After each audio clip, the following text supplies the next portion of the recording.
ГСП онлайн. Городские новости сейчас. Пятница, 13:00, детский парк. Традиционная игра «Мобилизация».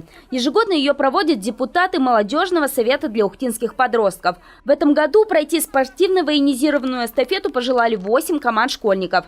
Для них созданы 9 этапов самой разной направленности. Например, пройти заминированную трассу с закрытыми глазами, спасти раненого с переломом бедра, показать зашифрованное слово флажками и преодолеть веревочный лабиринт в связке всей командой. Всей командой 8 человек идем через лабиринт. Есть несколько ячеек прохождения, поэтому должен быть капитан команды, который будет регулировать все прохождение грамотно.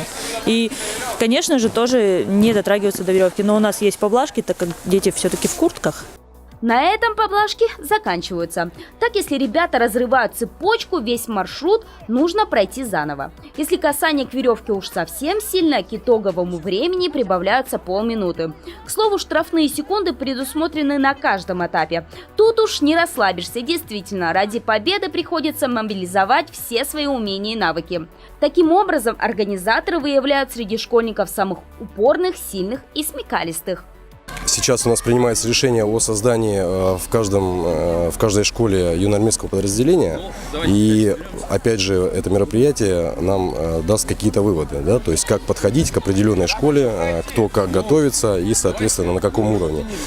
По итогам соревнований бронза у 5-й школы. Все этапы ребята преодолели за 26 минут 40 секунд. На втором месте Ухтинский технический лицей с результатом 23 минуты 53 секунды.